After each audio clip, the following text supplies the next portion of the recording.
yung ano. Kailangan seryoso tayo sa pangarap natin o sinasabi lang ba natin yan. Okay? At may kinalaman po yan sa ituturo ko po sa inyo. Kasi lahat po kayo magkaganito. Pagpapatunay ito na binibuild na po yung relasyon mo sa Panginoon. Kasi maraming Kristiyano na napapansin ko kahit sa malalaking church, kahit matatagal na, hindi nagdi-devotion. Kasi tignan mo kung nagdi-devotion ka, dapat may ganito ka. Ano yung tinuro sa'yo ng pastor? Kasi dito mangungusap sa'yo ang Panginoon eh. Nagtitake note ka ba? Nagpe-prepare ka ba para sa future mo? At saka kapag nangihina ka, nanlalamig ka, pag pinasa mo uli, magre-remind sa'yo eh. Journal mo to eh. Diba? Kaya, I require po ang bawat isa sa atin, may ganito. Alisin na po natin yung religious mindset na, sarili yung kasi makapagsimba lang okay na. Religious mindset yun. Ang gusto po natin, walking daily with the Lord.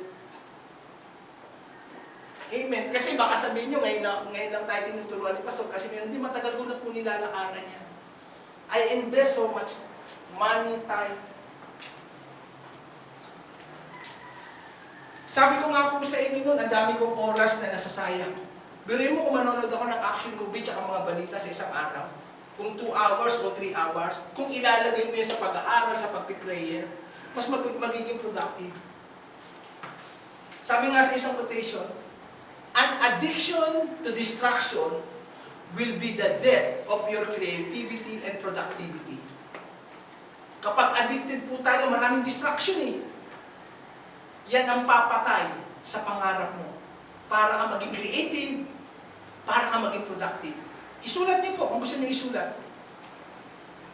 An addiction to distraction will be the death of your creativity and productivity.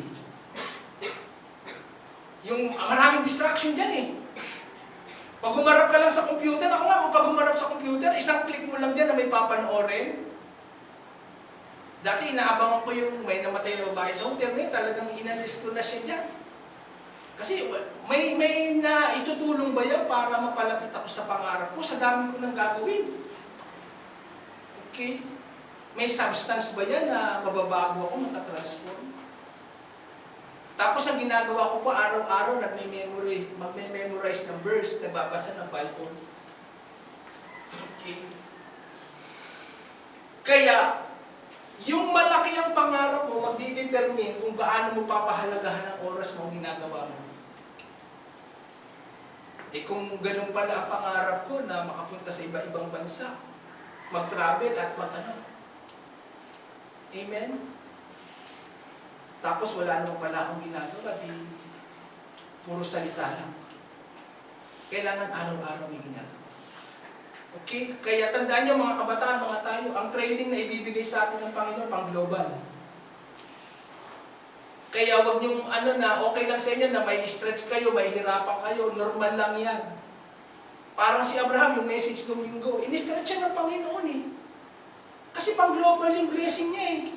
Pero nung pinalakad ng Panginoon na 3 araw, ang tanda na, kapag hindi ka pa nakakaranas ng stretching o parang naano pa, hindi ka pa talagang normal pa lang yan. Ito na yung normal natin. At napakaganda po yung message na ibinigay sa atin ng Panginoon. Again, nakagawa na ako ng message. Pero kapag narinig ko ang Holy Spirit at nag-quickie sa akin yan, willing akong palitan lahat yan. Mag-aral ulit. Okay? At ito po, napakaganda. Kaya i-journal nyo po. Wag po yung cellphone ha. Wag cellphone yung yung ganito talaga. Tapos, wag nyo lang narinig paglinggo, kulang yan eh. Balikan nyo. Kasi, yung iba, mabilis matuto. Kaya yung iba, mga repetition, paulit-ulit, hanggang bumaon. Yung salita. Kasi kinakausap tayo ng linggo dito eh. Huwag lang yung sabihin natin, si pastor lang naman yan eh. Hindi, ginagamit yung pastor para kausapin tayo. Biruin mo ba naman to kung mag-prepare ng message, 15 hours, prayer, pag-aaral? Grabing self-denial sa sarili. Eh, hindi pa ba natin makuha yung pinakapuso ng Panginoon? Nakukuha ko ba natin? Kaya, it is a must. Ang ituturo ko nga sa inyo, parang ano ito eh, kailangan natin maging healthy, kailangan tayo mabakunahan. Ang ibabakuna sa iyo, yung Word of God, para hindi tayo kapitan ng kahirapan, ng kawala, ng sakit, ng pagdududa. Kailangan natin ng bakuna. Okay? Kaya tayo nagpe-face mask, umiiwas tayo mahawaan. Kailangan, may pang-face mask din tayo, yung shield of faith, yung Word of God, yung breastplate of, na sinusuot po natin yan. Okay? Amen. At minsan maipapagawa sa atin ng Panginoon, ang leader natin, minsan hindi natin maunawaan, bakit paulit-ulit. Pag paulit-ulit na sinasabi yan, mahalaga yan. Lalo na ako, ayaw mag-aksaya ng oras ng salita. Pag pinagagawa yan at pinauulit-ulit, mahalaga yan. Pahintulutan niyo po akong maging tatay ninyo in the Spirit. At dadalhin po tayo ng Panginoon sa tagumpay. Lalo na ngayon, nare-remind sa akin ng Panginoon, kung paano ka nag-accelerate dito sa Cavite. Bilhin mo kami, nag-accelerate dito sa Cavite. Hindi po sa pagmamayabang yan. Tignan mo, yung property, usa siyang dumaharating, mga pintuan, mga opportunity, pati anak namin may mga business. Alam ka namang sasarilinin ko lang yun. Kailangan kong ituro po sa inyo. Okay? Amen. Amen. Amen. Na sasabihin nyo, may kausap kayo dyan kanino, nagpapasalamat ako. Si Sister Lee at saka si Pastor, sila yung naging leader namin. Sila yung nagmahal sa amin. Sila yung nagtutulak sa amin na mangarap kami. To dream high. Sila yung naniwala sa amin na lumabas yung potential, yung mga ginto. Maraming nagtatrap sa atin eh. Alam niyo ba sa loob nyo may milyon? Nakakulong, hindi mailabas eh. Ang daming talig sa inyo, hindi makalutang, nakalabas yung potential natin. Hindi malabas. Ngayon tutulungan tayo ng Panginoon. Okay? Amen? Amen. Let's assume the best. Pakisabi natin, I will assume the best. I will assume the best. Okay, invitation to an open heaven. Grabe, no? Sino po rito yung gusto ng bukas ang langit? Si Jesus nabubuhay sa bukas na langit. Pag nag-pray siya, di ba sa anong binabtay siya, bumukas ang langit nung nag-pray siya. Tapos nagsalita ang Diyos Ama, bumaba ang Holy Spirit, at nabaptize siya. Okay? Ito ay imbitasyon. May verse ba yan, Pastor? Tignan natin. Revelation 4:1 and 2. After these things, I look, and behold, a door is standing in open heaven, and the first voice which I heard was like a trumpet speaking with me, saying, Come up here, and I will show you things which must take place after this. Immediately I was in the Spirit, and behold, a throne set in heaven, and one sat on the throne. Si John the Beloved ito, the Revelator, nagkaroon siya ng vision, kinausap siya dyan. Yung mga iba-ibang mga churches siya, kung babasahin natin, Revelation 1 and 3, nakita niya ang Panginoon, yung mata, like a flaming fire. Tapos, eto na yung invitation. Nakita niya, yung pintuan daw ay bukas. Standing in open heaven. Bila mo bukas yung pintuan. Tapos may narinig siya. Nagsalita, Come up here! Imbitasyon. Diyan ko po kinuha yung title ng message. Invitation to an open heaven. Come up here! Ibig sabihin ng Panginoon, nakabukas ang langit. Bukas para sa iyo yan. Pero, mag-level up ka. Umakyat ka rito. Isip mo yung isipan mo, wag lang sa panglupa. Kung hindi sa pangitaas. At marami pa akong, I will show you things, marami pa akong ituturo sa iyo. Marami ka pang dapat maunawaan. Hindi pa nga sinulat sa Bible yung talagang kabuuan ng langit.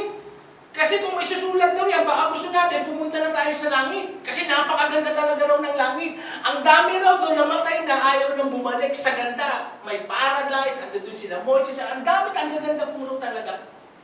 Kaya iniimbitahan tayo ng Panginoon na mabuhay sa bukas na langit.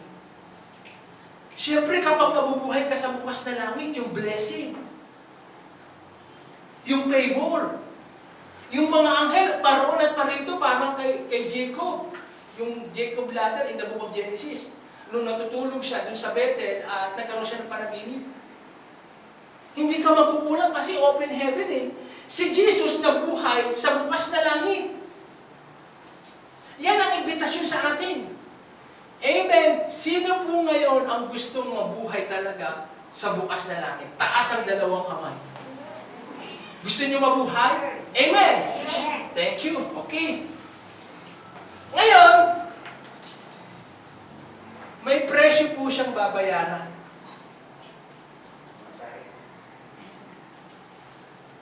Kilala niyo po ito yung CEO ng Nokia. Alam niyo yung Nokia yung cellphone? May nakikita pa kayong gano'n? Ito yung nalugi na bankrupt. Ito yung cellphone niya, yun. Yung Nokia. Yung noon, nung unang panahon, dati pa nga yung parang MMDA, yung mahaba, di ba? Yung unang labas noon. Anong na 19 yan? Di ba nung mga 80s pa yata yung 90s eh? Ngayon, nalugi sila, natalo sila na ito yung pinaka-latest ng cellphone. Yung mamahalin, yung kumpleto na raw lahat dyan. Okay? Ngayon, ano sabi niya? We did not do anything wrong, but how we lost. Wala naman kaming ginawang masama. Pero, nalugi kami, na-bankrupt kami. Wala na sila ngayon. Wala na gumagamit sa produkto nila. Kumbaga sa nalaos na, naiwan, nakalimutan na. Ito yung dahilan kung bakit nalugi sila, nawala na sila. Why Nokia Pay? Isulat niyo po yan. Pwede nating may apply ito sa buhay natin ngayon. Maaaring hindi man tayo nagninegosyo o nagtitinda. Number 1, they miss out on keep learning. Hindi na sila nag-aral, nag-innovate. Hindi sila nag-advance. Yung ibang kalaban nila, nag-aral. O, ito palang cellphone, pwedeng nimbitsan. Ito pala, pwedeng isasama-sama na natin yung mga picture, yung pag nag-ano ka, yung pagkain, lahat. Ang dami iniisip, yung pwede sa tubig. Hindi na sila they miss out of keep learning. Kaya tayo, dapat magpatuloy na nag-aaral everyday. Dapat tayo. We keep learning. Magbigay ng time sa pag-aaral. Okay? Kasi pag hindi po, mapag-iiwanan tayo. Ang mga bilihin tumataas. Ang krisis, darating at darating yan. Sabi na ng Bible, yung kahirapan, darating yan eh. Okay? Number 2, they miss out in changing. Ayaw na nilang magbago eh. Nakontento na sila eh. Satisfied na sila sa kanilalagyan nila eh. Tayo po, pag hindi po tayo nagbabago, babaguhin ka ng ibang tao, ng sitwasyon, kukontrolin ka nila. God will never change, but God is a God of change. Sabihin natin God will never change, but He is the God of change. Ang Diyos hindi nagbabago. Pero ang Diyos, gusto niya, lagi siyang may nagbabago. Di ba sabi niya, the steadfast of the Lord is anew every morning. Ang pag-ibig ng Diyos ay bawat sariwa, lagi araw-araw. I will do a new thing for you, sabi niya sa Isaiah. Kaya, may pagbabago na tayong gagawin. Okay. Ako, katulad ko, iyon nga, yung pagbabago ko. O, iyon ko na ng na-entertain lang ako dyan. Sayang lang oras ko dyan sa mga wala namang naitutulong yan. Balita lang naman, nagbanggaan, ilan na COVID, may namatay. Kung may mawaano man ako yung mga national event para ipag-pray. Okay? And then number 3, they miss out in upgrading. Di na sila nag-upgrade. Ang LTO nga raw, sabi ni Gilbert ngayon pag kukuha ka ng lisensya, driver license, may ano ka na. Mag-aaral ka sa driver license, kailangan may certificate ka. Nag-upgrade sila. Ang mga sasakyan ngayon, upgrade ng upgrade. Ngayon, maganda yan. Ngayon, iba na naman. Yan na yung ano natin, future natin Kaya tayo dito sa church, kung nag-upgrade yan sa mga... Gawin mo, yung mga hindi nagbabasa ng Bible, Kaya ako nga, nababurden lalo ako Kung sila hindi nagbabasa ng Bible, walang God the Father, God the Holy Spirit, God the Son, walang Word of God, di nakakapakinig. Pero they level up, nababago buhay nila. Kung kaya nila, kaya rin namin mga Kristiyano. Patunayan natin kaya nila. Kaya rin natin. Kasi tayo may God the Father, God the Son, God the Holy Spirit. Tapos nakakapakinig pa tayo ng Bible. Huwag tayo papayag na ng pag-iiwanan. Amen. Yan ang fail niya. Pag ayaw na natin matuto, keep on learning. Kaya siguro maunawaan nyo na kung bakit si Pastor paulit-ulit. Dapat kayo nag-aaral, nag-take note, may ganito, keep on learning. Kasi, ayaw natin maging makasarili. Yung natutunan mo, ipasa mo sa pamilya mo, sa anak mo, tapos sabihin mo sa mga anak mo, yung natutunan mo sa akin, ipasa mo rin sa mga susunod na henerasyon. Ipasa niyo yan kahit kanino. Huwag tayong maging selfish na, ako lang ang natututo, ako lang ang nakakapakinig. Ipasa mo yan. Ako nga sa family altar namin, tuwing gabi kapag may tinuro sa akin ng Panginoon, tinuturo ko kagad sa kanila Keep on learning. Okay? Tapos, keep on changing. Kung ang habit natin, tanghali na bumising, baguhin natin, agahan natin, mag-don't watch ka. Taasan mo prayer life mo. Taasan mo giving mo. Kami, tinataasan namin. Tinataasan ko giving ko. First fruit talaga. Sabi nila, tignan mo yung tindahan natin, huwag tayong tumingin dyan. Pangako ng Panginoon, hindi pa tayo pinababayaan. Kailangan tumataas, kailangan nag-level up tayo ng prayer life, ng giving, tapos ng pag-aayuno. Kami meron kahit tapos na Daniel Fast. Every Friday, prayer and fasting. 1 meal. Tapos nag-upgrade tayo. Ano ba yung mga dapat na ang dami po. Kaya ito pong direction na ituturo ko sa inyo, itong taon, puro si sentro lahat yan. Keep on learning, keep on changing, keep on upgrading. Kailangan tayo mag-upgrade para hindi tayo mananatili. Kaya yung pagkakamali ng Nokia, huwag nating gayahin. If we don't learn from the history, we will repeat the history. Amen. Amen.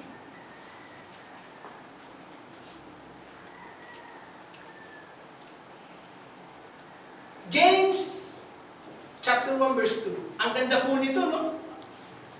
But be doers of the word and not hearers only, deceiving yourself.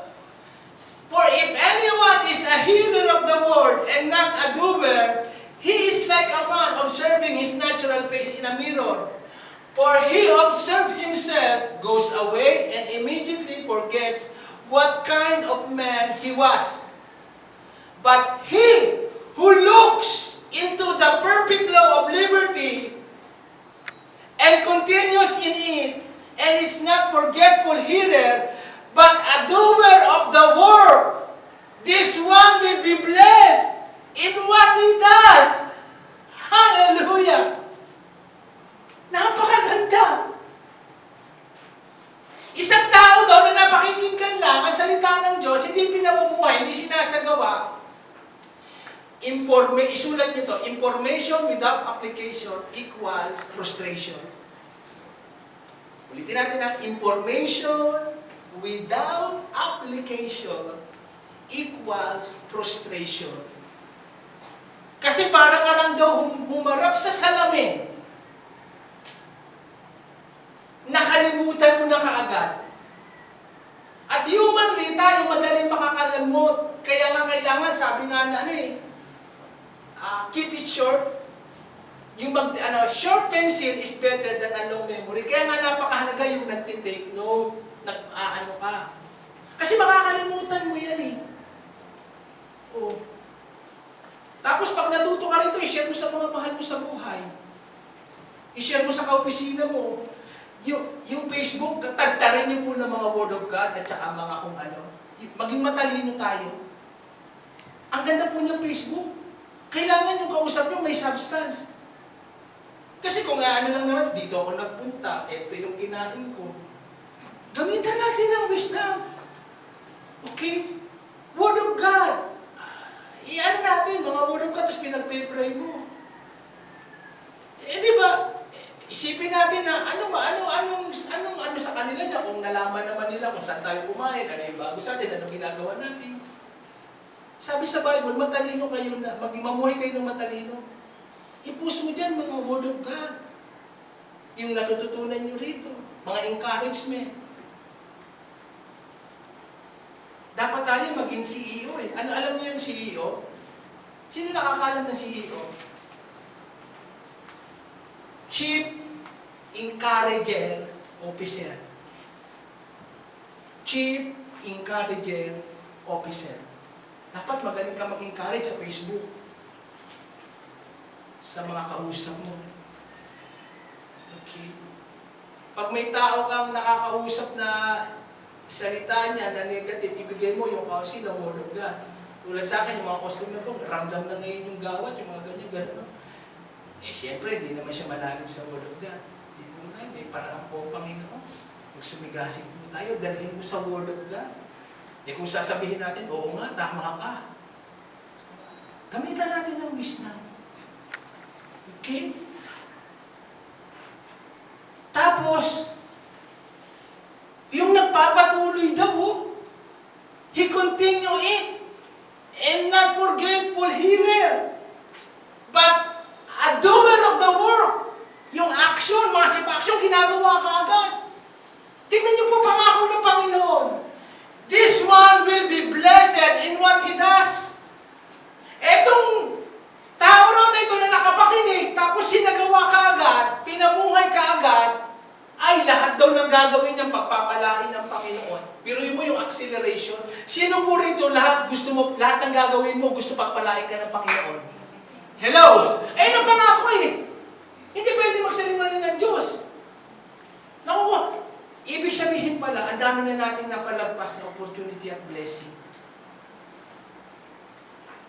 Kaya kapag tinuro ang fasting, apply ka agad. Kung hindi mo kaya ng 21 days, kahit isang araw, isang meal, umpisahan mo.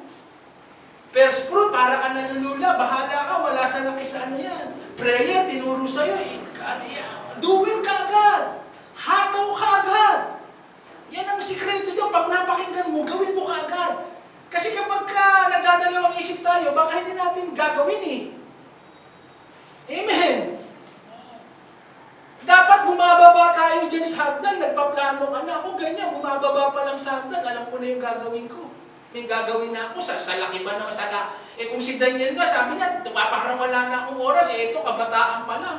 How much more yung tatay at leader at pastor sa dami ang lawak ng gawain. O hindi tayo magpaplano. Amen. Kaya yan po ang sikreto sa open heaven. Maging doer. Pag napakinggan natin, alam mo namang tama, nasa Bible, at magbe-benefits ka, gawin ka agad. Huwag nang magdalawang isip. Kailangan ipaglaban natin ang Word of God. Ngayon, may tatlong uri ng reaction ng ayaw ng pagbabago o transition. Three kinds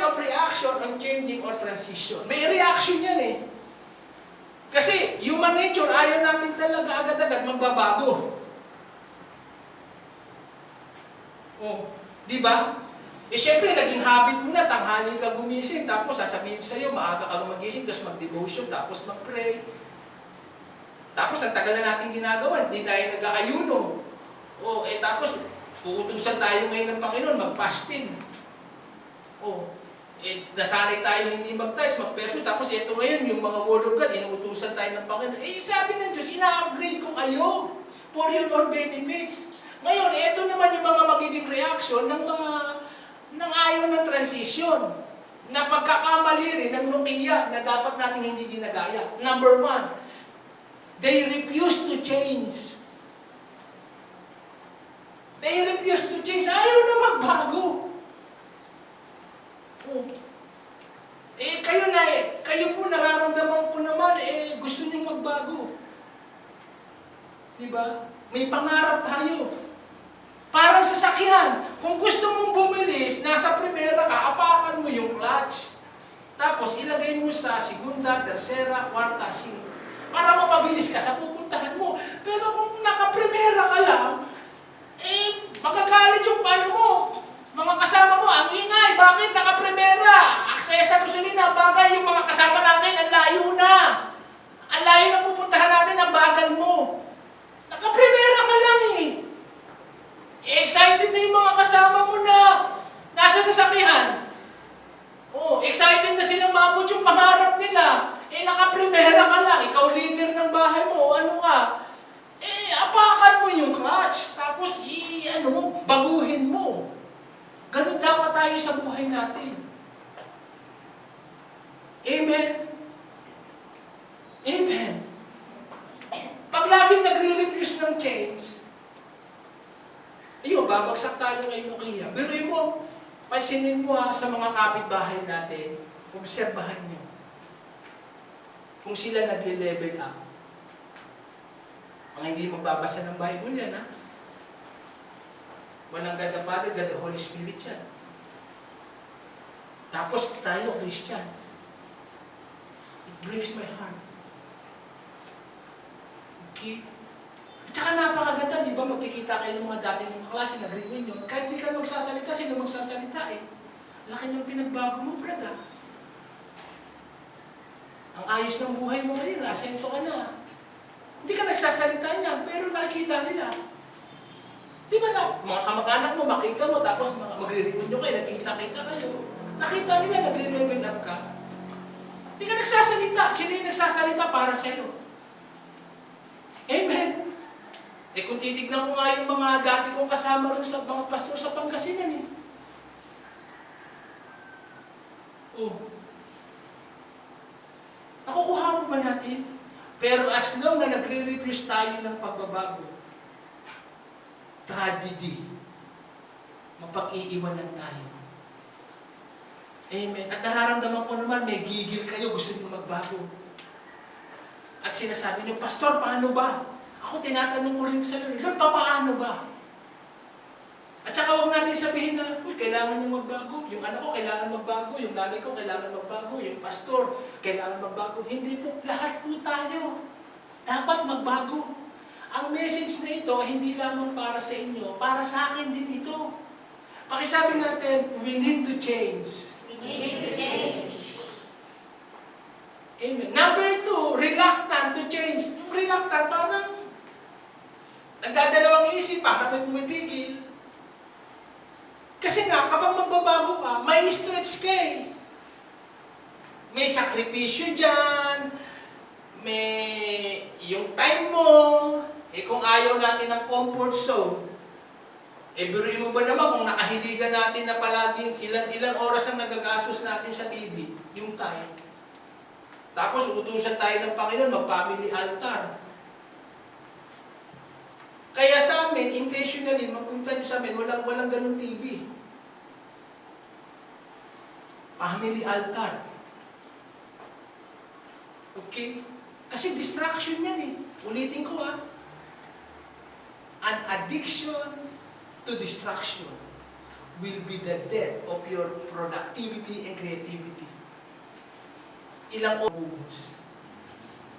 Kaya kita tignan niyo yung mga champion, mga nasa top, nagsasacrifice muna, self-denial muna eh. Okay? Reluctant. Pero ito yung maganda, ikatlo, na reaction. Ready to change.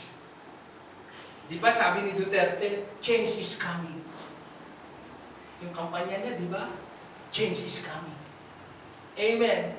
Sabay-sabay nga po tayo, sabihin natin, I am ready to change. I am ready to change. Amen. Yan ang imbitasyon ng Diyos para mabuhay sa open heaven. Kailangan kasi mapaliwanagan tayo, yung mga mindset natin, ma-clog up. May mga toxic na kumapit dyan, may mga wrong information. Kailangan maalis lahat muna yan, maturuan muna tayo, maunawaan natin. Tapos titignan mo ito kasi meron kang gustong maabot eh.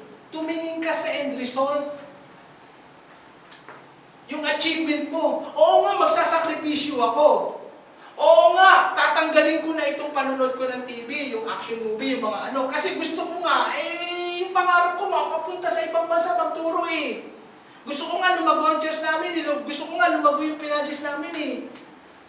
Kaya okay lang na aalisin ko ito. Yung mga habit na hindi siya healthy. Tingnan mo yung end result. Amen? Kasi kapag hindi ganon, wala. Nakukuha mo ba natin? Kita mo yung pangarap ko, tayo magkakaroon ng bagong sasakyan. Tinitignan ko yung end result. Next week nga, magpa-plus ako dito eh. Kailangan lagi natin nakikita. Amen? Lahat po yan ipapaliwanag ko sa inyo kung paano mangyayari. Amen? Ang pangarap ko po bawat isa sa atin, huwag po kayong malulula. Balang araw, bawat isa sa inyo, pamilya, may bagong sasakyan. Kung gusto mo brand new, nasa sa yan eh. Yan ang gusto mo, brand new eh. Gusto mo surplus, nasa sa yan. God will give the desire of your heart. Yan po ang pangarap ko sa bawat isa sa akin. Kada pamilya may bagong sasakyan. May sariling negosyo. Kaya natutuwa nga ako itong mga anak ko, may leaders mentality. Gusto nila magkaroon ng sariling negosyo eh. Leaders mentality. Amen? Ma-achieve po natin yan. Nakikita ko po ang potential ninyo. Mas matalino kayo sa akin. Kung ako nga, last section, in a last row.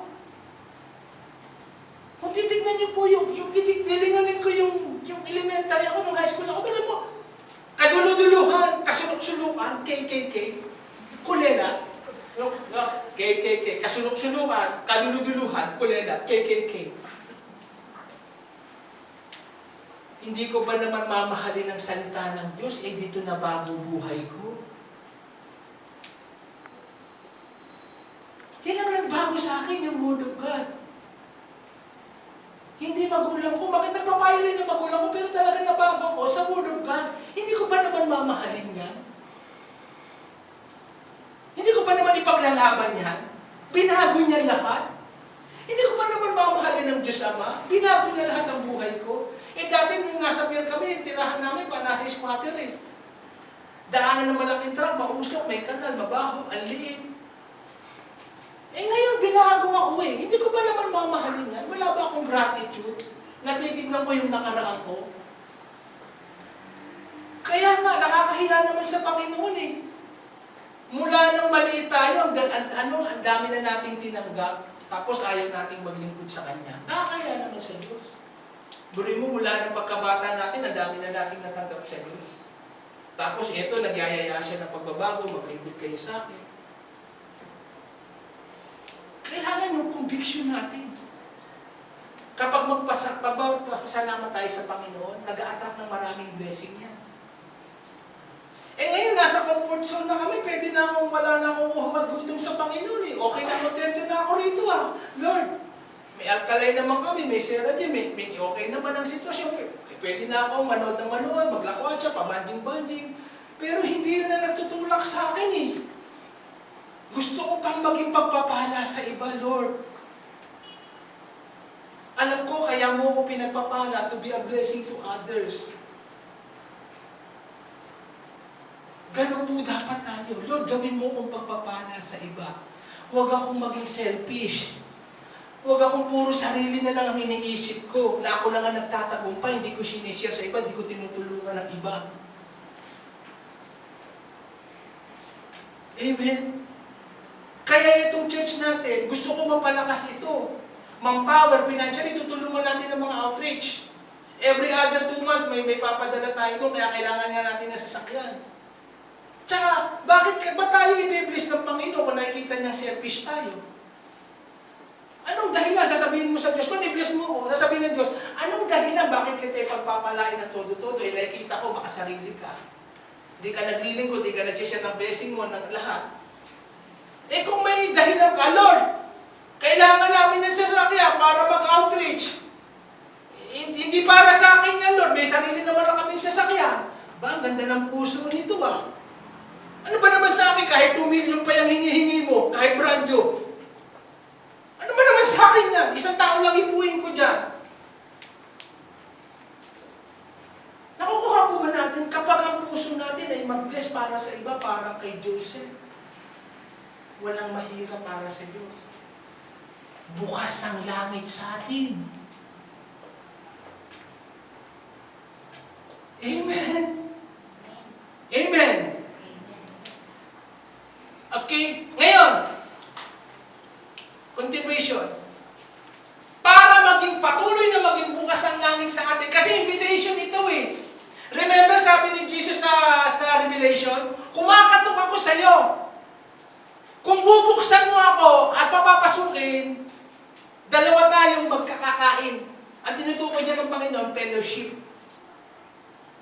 Okay. Kaya ako nagpi-fellowship ako sa God the Father, God the Son, and God the Holy Spirit.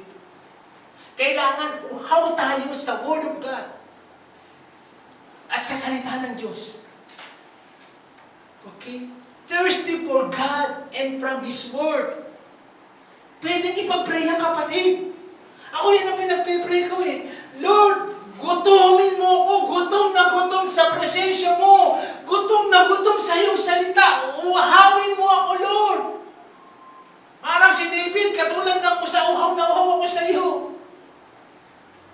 Ayoko lang ng mga ganito, mga worldly thing. Hindi mababago buhay ko rito, hindi mababago pamilya ko, hindi mababago ang church namin. Nakaaliw lang ako, na-entertain lang ako, pero I'm wasting my time. Ang dami ko nang nasayang na oras. Gutumin mo ako sa salita mo, sa iyong Panginoon. Kapanabigan kita. And then, number 1, desire to grow. Sabihin natin, desire to grow. Desire to grow. Isa pa? Desire to grow. Sorry. Alam nyo yung word na desire, powerful yan eh. Paliliwanag ko po Halimbawa kayo, may desire kayo. Pagpalagay natin, may desire kang pumunta, baka sakay ng aeroplano. Diba? Kahit malayo ang airport, pero makakasakay ka ng aeroplano, pangarap mo yon. Hindi mo iisipin kung malapit o malayo. Kahit malayo yan, pupunta ka kasi may desire ka eh. Diba? Nakukuhanin mo ba? Kasi, gusto mo makasakay ng aeroplano, gusto mo makapunta sa iba-ibang lugar, ang magtutulak sa'yo yung desire mo. Ang taong may desire, kahit malayo, para sa kanya, malapit lang yan. May desire siya eh. Ang taong walang desire, kahit malapit, sasabihin niya ay ang layo. Wala siyang desire eh. Ang taong may desire, kahit mahirap, sasabihin niya, kakayanin ko yan. May desire siya eh. Pero ang taong walang desire, hindi ko kaya yan. Pag-aralan natin lahat ng self-made millionaire, si Henry C., si Manny Villar, mga pulubi yan, mahirap. Ano ang nagtulak sa kanila na yumaman? Yung desire nila. Kaya dapat ganyan tayo eh. May desire akong yumaman. May malaki akong purpose para yumaman to bless other. Kaya nga kapag strong ang desire, strong ang resulta. Pag weak ang desire mo, weak ang resulta. Kaya kailangan tayo merong strong desire. Ito ang i-desire natin. Gusto kong yumaman. Ako ang ulo, hindi ako ang buntot. Lahat yan, pag-aralan nyo. Sila Gokong Wei, si Jack Ma. Bili mo nakaranas ito si Jack Ma ng ilang rejection. Lahat po kasi ng mga achiever, doon ko na binubuhos yung pag-aaral ko eh.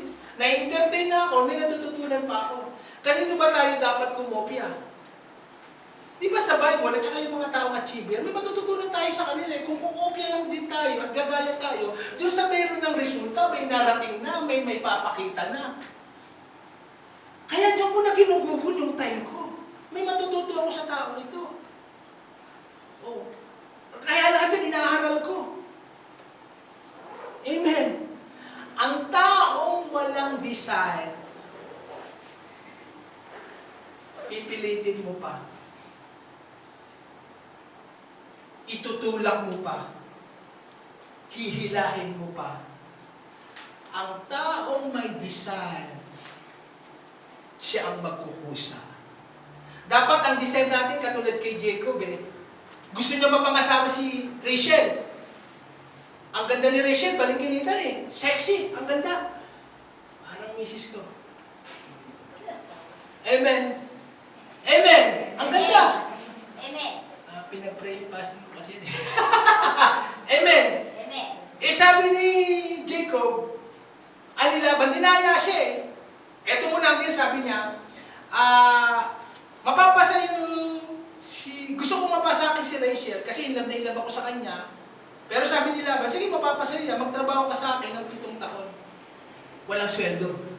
Grabing pag-ibig, grabing desire yan. Mapasa akin lang si Rachel. Willing ako magtrabaho sa iyo, Laban. 7 taon, walang sweldo. Ang tindi ng desire nun. Grabe, saan ka makakita ngayon? Nakukuha natin? Dapat ganun tayo sa dream natin Willing ako maghintay, willing ako magtiyaga, willing ako magtrabaho, mapasa akin lang yung pangarap ko. To travel to other nation. Maghihintay ako, mag-aaral ako, nasa process ako ngayon, nasa training ako. Tapos dinaya siya ni Laban kasi nung gabi, ang ibinigay, hindi si Rachel, si Leah. Pag-ising ni Jacob, ay ano to dinaya mo ako. Kasi nga, dinaya mo rin yung kapatid mo si Esau doon sa inheritance. Sabi niya, mapapasayo yan kasi kultura, dapat yung panganay muna. Mapapasayo yan, magtrabaho ka uli sa akin ng 7 taon, walang bayad. Grabe naman to. 14 years para lang sa isang babae. Hello? Grabing desire yan. Willing maghintay, willing magpakahirap, magpagod, magpawis, mapasa akin lang si Rachel na maganda at sexy. Dapat ganyan tayo sa pangarap natin. Nagsisimula yan sa desire. Sabihin nga po natin, desire! Desire! Si Jacob matindi ito mag-desire. Di ba sabi niya, nakipagpuno siya, hindi kita bibitawan hanggang hindi mo ko napapagpala. Sabi ng anay, magbubukang liwayway na. Hindi, magkamatayan na, magkabalian na. Biruin mo siya ay mandurugas o planter, pero may nagustuhan sa kanya ang Diyos, yung desire niya malalim. Amen. Amen. Nagdi-desire po ako ang church natin papunta sa paglago. Sabi nga sa akin ng Panginoon ang liit ng church niyo. Tapos magpupunta ako sa ibang church, magtuturo kung paano lumago ang church natin. Kaya galingan po natin Lahat tayo galingan natin. Kayo ang mga patutuo at patunay. Amen. gaano katindi yung desire natin. Ang walang desire o mahina ang desire, we can learn from Jacob, madaling umayaw. Nag-quit ka agad, nag-give up. Si Jacob hindi mag-give up. 14 years, sandali lang sa akin yan. Parang isang araw lang sa akin yan. Makuha ko lang si Rachel. Dapat ganun tayo sa pangarap natin eh. Ang taong malalim ang desire, kaya anumang rejection, pinagdadaanan, pagsubok, testing, hindi bibigay, hindi aayaw. May desire siya ang lalim eh. Di ba si Joseph ang lalim ng desire niya na maging pagpapala sa pagulang niya at saka mga bansa? Ang daming pagsubok dinaanan niyan. Kaya kailangan maunawaan natin ito, yung desire. Maituro yan. Ngayon, paano tayo magkakaroon ng desire to grow? Alam nyo, ang problema hindi yung pera eh. Agad-kaagad nating nasa isip, wala akong pera, ito lang ang resources ko. Psalms 37 verse 4. Delight yourself in the Lord, and He will give the desire of your heart. Okay ha? Psalms 37 verse, ulitin natin ha. Delight yourself in the Lord. Mag-delight ka sa Kanya. Gustuhin mo siya, mahalin mo siya, sambahin mo siya, paglingkuran mo siya. He will give the desire of your heart. Hindi sinabi ron na, delight in the Lord, marami kang pera, may pangarap ka kasi bibigyan kita yung desire mo. Hindi. Alam ng Diyos na wala tayong pera. O eto lang ang pera natin. Alam ng Diyos na ang church natin sa ngayon wala pang pambili ng van. Ako wala pa akong pera na paparating na. May pamasahe ko papunta sa iba-ibang bansa. Pero meron ako ngayon strong desire. Kaya hindi muna sa pera agad eh. Yung desire mo na tinitignan eh. God is working for those people will have a burning desire. Si Joseph wala naman siya pera. Alipin lang siya. Tapis nga lang yan eh. Nung dala-dala ng mga malakas, binenta siya kay Mrs. Potiphar. Pero may desire siya eh. Nagbabaga. Sumasabog, sumasambulat, hindi mamatay-matay, lalong naglalagablag. Kapag ang desire mo hindi namamatay, galing sa Diyos yan. Lalong nag-aapoy, lalong naglalagablag. Kaya wag muna natin isipin yung pera, kung saan kukuha ng resources. God is working with a people with a burning desire. May desire ka.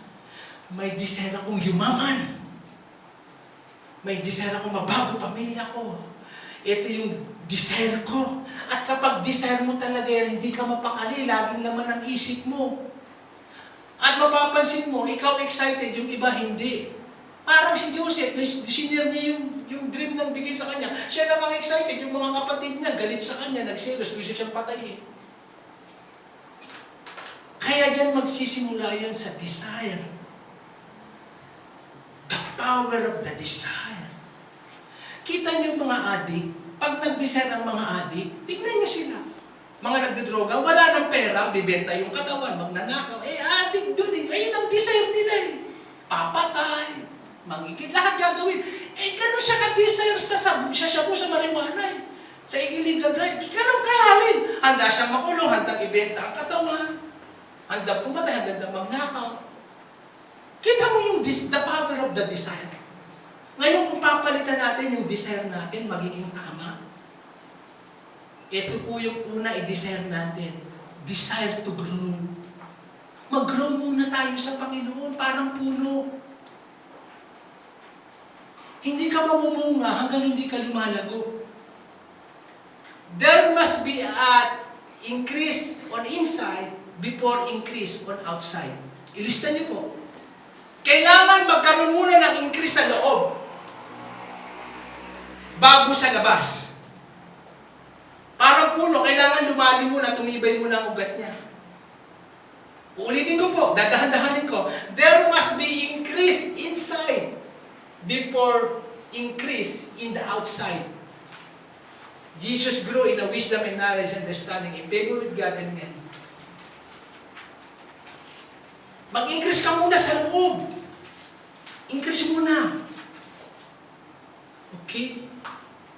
Hindi problema ng puno yung bunga. Kapag lumalago yan, natural, lalabas. Ang bunga niya. Hindi niya problema yung mag-produce. Yung mga mangga, mga mais, hindi niya problema. As long na siya ay lumalago, lalabas ang bunga niya. Pero pag hindi siya lumalago, bansot siya, wala. Yung buto potential yan eh. Pero kung itatanim mo yan sa tiles lang, iiwan mo dyan, hindi lalago yan. Potential yan na maging puno o maging gubat. Kaya tayo, yan ang dapat, desire to grow. Kaya kita niyo ano yung transition na binibigay sa atin muna, yung 90 days. Binigyan tayo ng copy niya na, 90 days magbasa ka, Bible reading, meditation. Oh. Eh ako, kahit 2,000 yung, hindi po masama ang Facebook hindi tayo against dyan. Eh ano naman ang maano ko kung ang dami kong ka-Facebook. Tapos hindi ako nagbabasa ng Bible. Wala akong devotion. Yung mga kung saan sila kumain, inaalam ko kung saan sila nagpunta. Ano yung bago sa kanila, ano yung mga ano nila. Tapos yung Word of God, naniniglig ko. Kaya naman sa Panginoon yan. Kaya dapat ganun po tayo. Kaya mamimigay po uli ng 90-day challenge. Bible reading, meditation. Basahin mo ng basahin yan. Basahin mo ng basahin. Andiyan ang susi ng tagumpay. Kailangan tayo dyan committed. Commitment. Yung commitment natin. Bakit ang mga Muslim, ang bilis nilang lumago, the last giant, may system sila eh. Buray mo sa kanila, dapat mag-pray 5 oras, 5 beses sa isang araw. Eh sa Kristiyano, kung kailan mo lang maisipan mag-pray, doon ako magpe-pray. Sa system ng Muslim, umaga pa lang yan, maririnig mo sa dasma. 5 beses yan, nire-require, nakaluhod sa mosque. Sa Malaysia, ganyan. Sa muli na ano nila, 5 beses, 7, may system sila. Tapos tayo, papayag sa Christian, walang prayer. Kung kailan lang natin gusto mag-pray, dun lang. Wala. Kailangan committed tayo. Mag-invest muna tayo ng mag-invest sa sarili natin. Ng time. Maging passionate natin. Mahalin natin yung pangarap natin, yung future natin, yung end result. Tapos dapat tayong intentional. Okay? Lahat ng mga alam mo nakaka-distract sa time mo na walang naitutulong sa paglago mo, i-delete mo, alisin mo siya. Wasting time yan. And then, dapat tayo aggressive. Parang si Jacob, aggressive. Aking ka, Rachel. Yung 14 years, gagawin kong isang araw lang yan. Ganyan kita kamahal. Dapat ganyan ang pagmamahal natin sa Panginoon, sa gawain ng Panginoon, sa Bible, sa pangarap natin. Dapat aggressive tayo. Ang taong aggressive, kahit makaranas ng mga problem yan, mga trials, mga pagsubok, may pinagdadaanan, aggressive siya eh.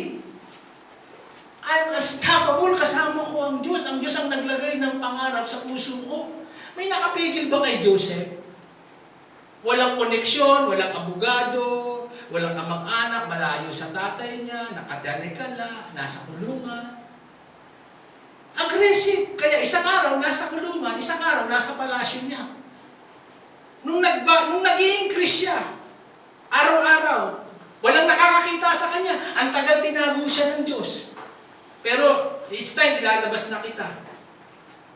Amen? Eh ako ngayon, madali lang ilabas ako na Diyos, papuntahin sa iba't ibang bansa. Kaya nga, nasa process ako nasa training eh. Kaya wag niyong aanuhin yung training, lalo na may training tayo mamaya. Mahalaga yung training. Meron bang lalaban si Manny Pacquiao, walang training? Paano ka mag-perform sa araw ng labanan? Hindi ka nag-training eh. Kita niyo, ang daming coach ni Manny Pacquiao, binabayaran niya.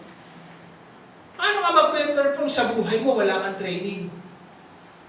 Hindi ka dumaan sa training, sa equipping. Kaya, okay yan, yung nai-stress ka, para kang nahihirapan, okay yan. Ang nanay na buntis, okay lang sa kanya na nahihirapan, na-stretch siya, bumabagal siyang maglakad. Kasi may ilalabas siya, may ipapanganak siya. Eh may pangarap pang ipapanganak eh. Ipagbubuntis mo muna yan eh, kaya okay lang na nahihirapan ka, bumabagal ka maglakad, ang daming bawal na hindi dapat kainin. Pero aggressive ka. Amen. Si Noah, bakit nila natapos yung project na 120 years? Aggressive si Noah kahit matagal na eh. Matanda na. Kaya ganyan dapat tayo mag-desire sa paglago natin. Okay, intentional. Kaya mamaya po, balikan nyo. At ang gagawin po natin, magiging set up po natin, kaya pinabibilisan natin mabintana sa lahat. Magdi-divide po ito, may strategy tayong gagawin. Uunti-untiin po natin yan. Tinuturo sa akin ng Panginoon. Okay? Amen. Nakuha po ba natin? Amen. Nakikita niyo na ba yung pangarap nyo? Ha? Amen. Yung gusto nyo ma-achieve? Hello. May, nagugulat ba kayo? Namamangha kayo? Naninibago kayo? Ano? Kaya? Amen! Amen. Sabi ng Panginoon, invitation to an heaven. Umakit ka rito, come up here. Ito yung mga gagawin nyo. Amen. Next. Okay. Hindi sapat na tayo ay may desire. Kailangan tayo ay mag-design to grow. Okay? Dinisign tayo ng Diyos para lumago eh. Alam niyo kung saan tayo magtatagumpay? Halimbawa, nakabuilt-in na yung tagumpay sa atin eh. Pag hindi tayo nagtagumpay, failure ng Diyos yun, yung kanyang reputasyon, yung kanyang pangalan masisira. Halimbawa po, naka-built-in na sa isda kung paano siya lalangoy. Hindi mo na kailangan turuan ng isda na lumangoy. Naka-built-in na yung kasama na yun nung nilikha siya ng Diyos. Kailangan lang mag-grow siya sa atmosphere, sa tubig. Alisin mo siya sa tubig, mamamatay siya. Ganon din sa ibon, sa agila.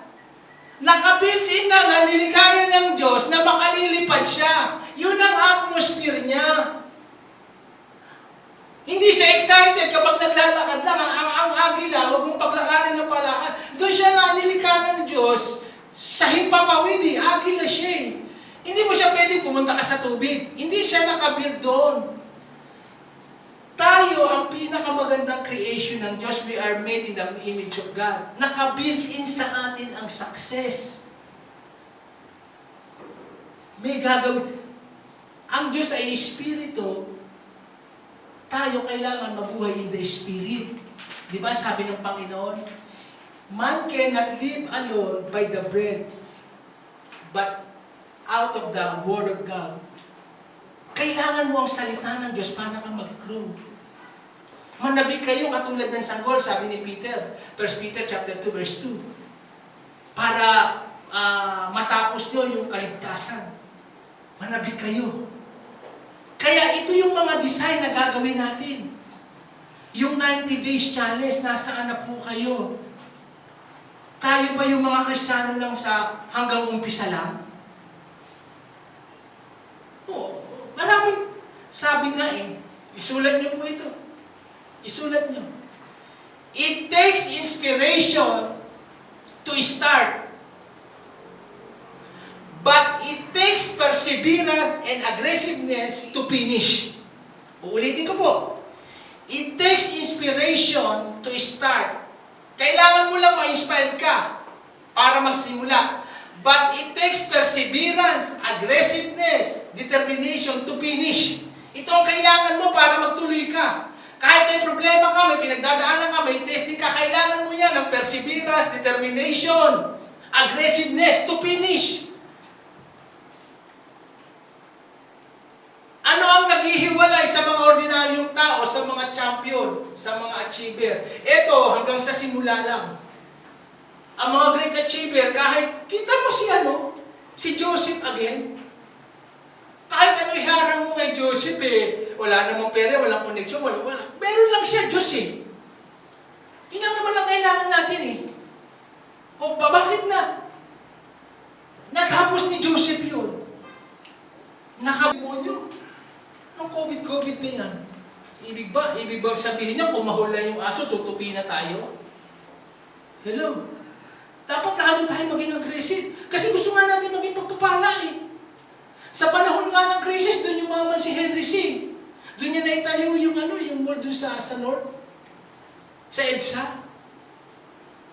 Dapat magkaroon tayo ng leaders mentality. Paano mag-isip ang mga leaders? Ayan ang desire po niya, kaya yung 90 days, aayusin po natin yan. Lahat po yan, yung tinuro sa akin ng Panginoon, ida-download ko po sa inyo.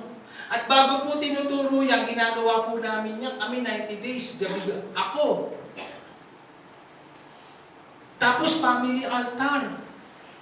Yan ang magbubukas, biruin mo kami, 8:30.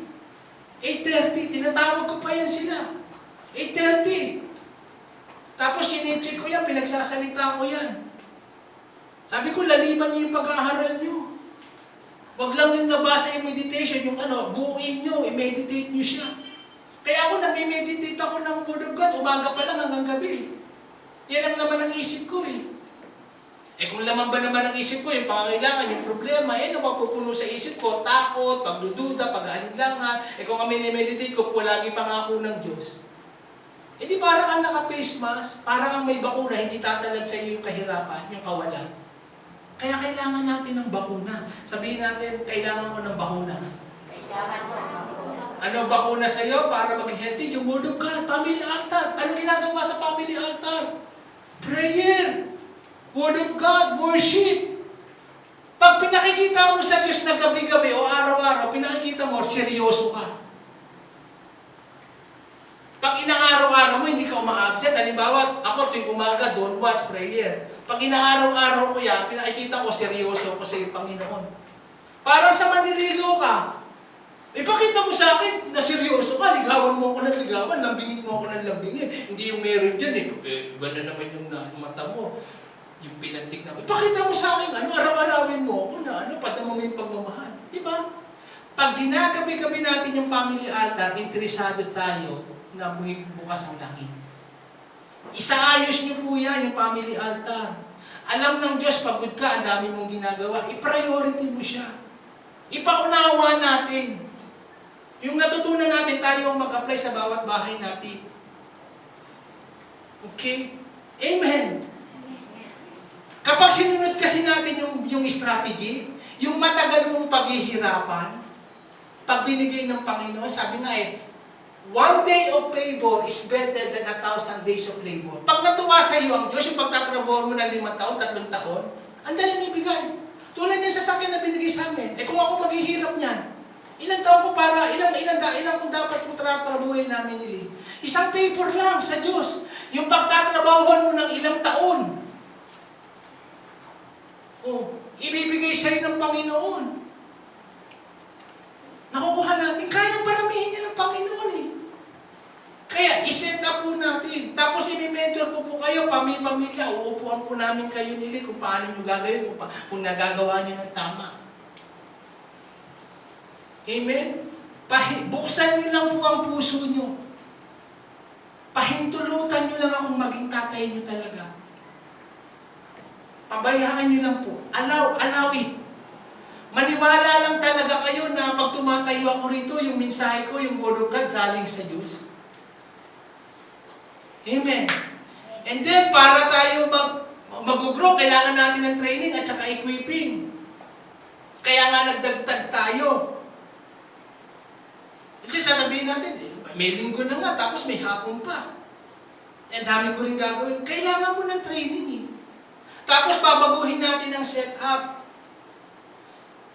Sa umaga, 9 o'clock na ang gawain. Dapat 8:50 na dito na tayo. Hahawakan nila lahat ng babae, hahawakan ko lahat muna ng lalaki. Doon kami sa taas.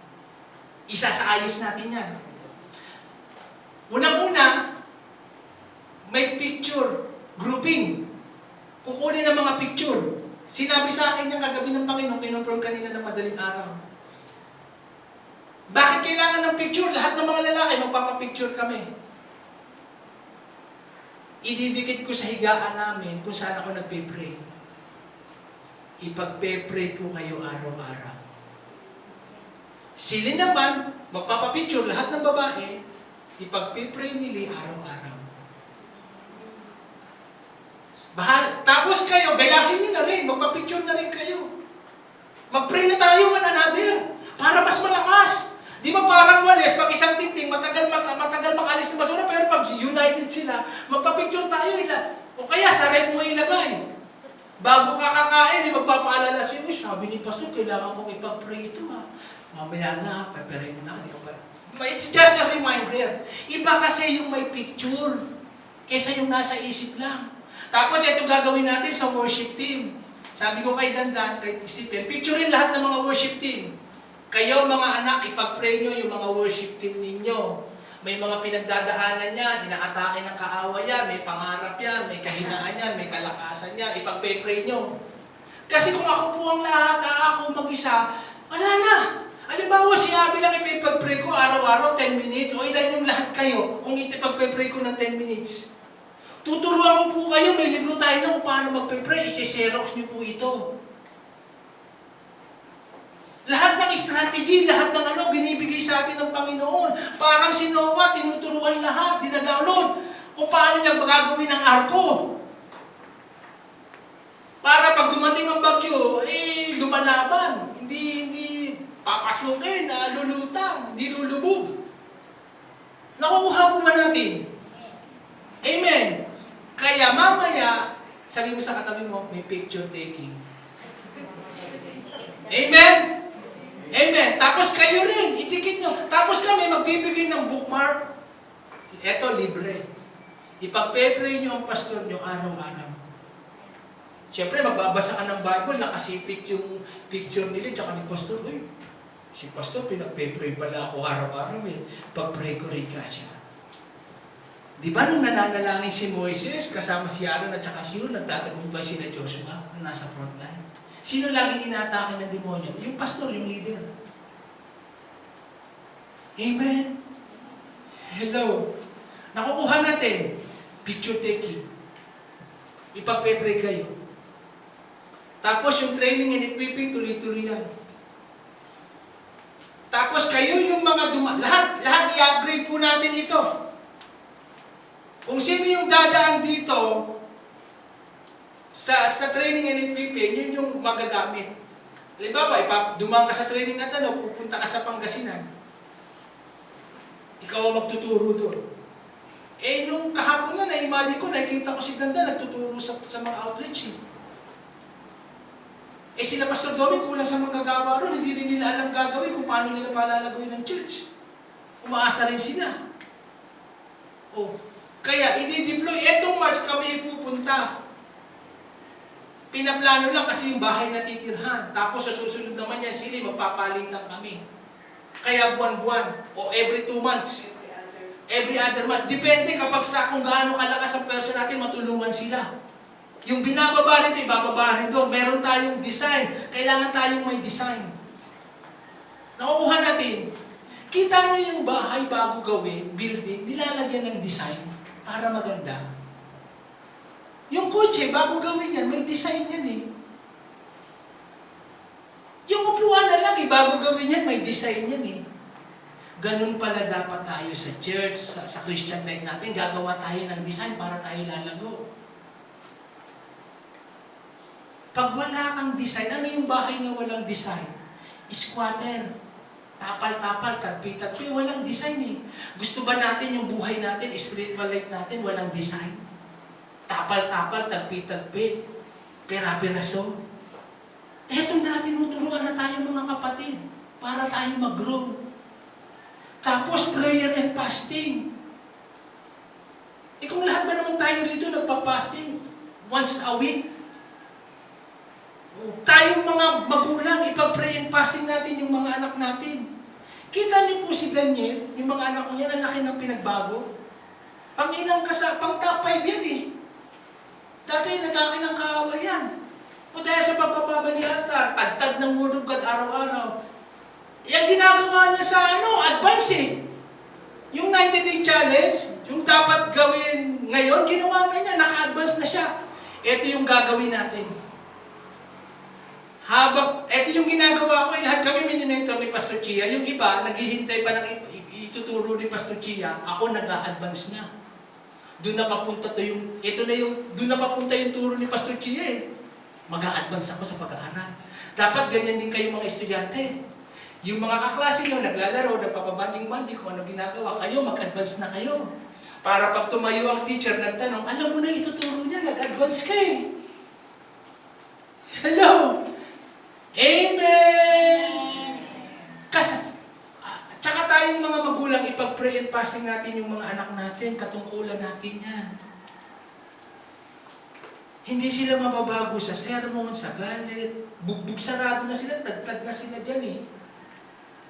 Ako hindi naman ako nabago ng tatay-nanay ko, pinapalo nga ako dati yan eh. Sa kalsada pa eh. Dapa! Dapa! Oh. Ginigising ako ng tatay ko nung umaga nung una, hindi ko maunawaan. Ang daming hugasan, bangon! Eh ngayong tatay na ako, naunawaan ko na siya eh. Oh. Hindi ako nabago nila, nabago ako ng Word of God. May nagpe-pray.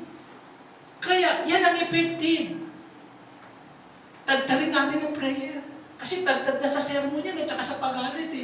Iniluluhod talaga sa Panginoon. Tuturuan ko po kayo ng mga bagay kung ano dapat na magiging ipagpe-pray dyan in the Word of God. Andito nga yan, ipapaserox natin. Prayer and fasting, very powerful yan. We can change the situation. Yan po yung gagawin natin. May lalakaran na tayo sa isang taong ito. Hindi na tayo paikot-ikot parang Israelita. Tutumbukin na natin yung pagpunta sa Promised Land. Amen? Sa training and ano pinakaiba, Pastor, ng training at saka equipping? Yung training, sinasanay ka, tinuturuan ka. Yung equipping, binibigyan ka ng armas, ng mga materials. Kaya kailangan nyo po ito. May mga materials po kami, papaserox ito. Parang pulis. Na-train mo nga yung pulis at saka sundalo. Wala namang baril, walang granada. Eh, paano mananalo yan? Hindi mo lang siya tinitrain, binibigyan mo siya ng armas. Tinuturuan mo siya. Yun po ang gagawin natin. Kaya mahalaga ang training and equipping sa church. Yan ang wala tayo dati noon. Meron na kaya lang hindi ganun ka-aggressive. Amen? At lahat ng church na lumalago, merong training and equipping. Dumaan dyan. Lahat ng atleta, kung bakit sila naging gold medalist, dumaan sa training and equipping.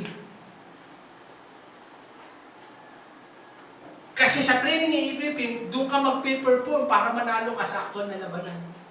Kasi kapag hindi natin ito naunawaan, baka sabihin natin, ano na naman yan, another oras na naman yan, ang dami kong ginagawa, may kailangan pa ba yan? At saka nagtitrain ka para sa iba. Di ba nila sabi ni Pacquiao lagi, para sa iyo ang laban na to. Iniaalay niya ang tagumpay niya sa mga kababayan niya. Tapos namimigay siya ng tag-1,000 doon sa mga nagbe-bless siya. Di ba ang sarap na ang buhay natin maging blessing sa iba? Ay, yun po yung pinaka-greatest achievement eh. Hindi yung nagtatagumpay ka nga, ikaw lang ang nagtatagumpay. Yan ang achievement yan. Ano glory ng Panginoon? Tayo hindi natin sasarilinin yung tagumpay natin. Magtitrain ako, gagalingan ko. I want to be a blessing to others. Ang mga outreach natin kailangan ng training, ng seminar, ng prayer. Pagtulong-tulungan niyo po. Tulungan niyo po ako sa prayer. Kasi kung dito pa lang, ipagpe-pray ko pa kayo, tapos kay Dome, ipagpe-pray ko pa sila, ang dami niya. Kasi dami nang ipagpe-pray ko.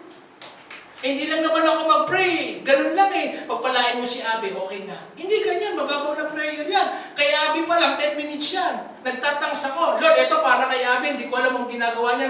Ura ba kasi ka, bababa. Misa Tagalog. Pero isa-isahin ko lahat yung pati outreach. Oh.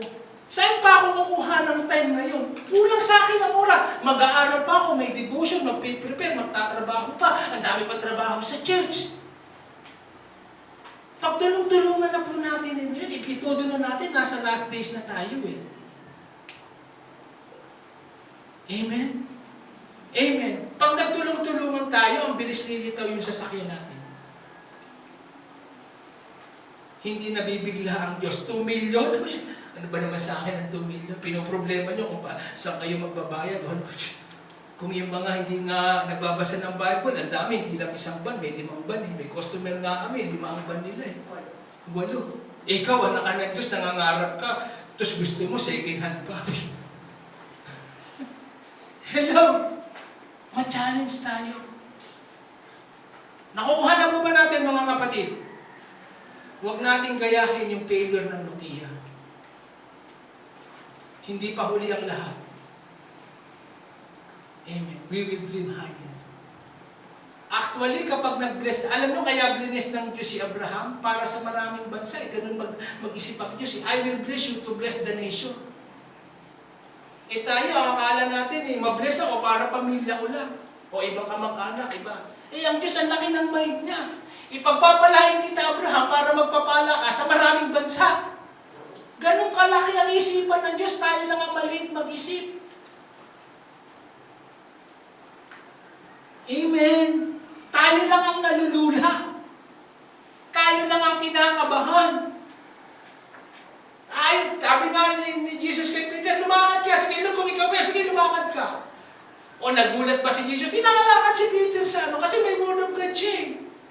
Kailan lang siya nalunod? Nung tumingin siya sa pangangailangan niya, sa pangyayari. Pero sinalo siya ni Jesus, tapos pabalik sila, 2 na silang lumakad uli sa bangka. At least kahit siya nag-fail, nakalakad siya. At si Peter lang nakalakad sa ibabaw ng tubig. Kaya marami po sa ating babaguhin, how you manage your time, your family. Kasi yung iba, matagumpay ka nga sa business mo, yung pamilya mo naman, hindi maayos. Lahat po ng aspeto ng buhay natin, naayusin natin. Hindi lang ako magiging matagumpay sa business ko, yung pamilya ko magiging maayos, yung pag-aaral nila, yung paglilingkod nila. Lahat po yan naayusin ng Panginoon. Pahintulutan lang natin ng Panginoon. Tumayo po tayo lahat.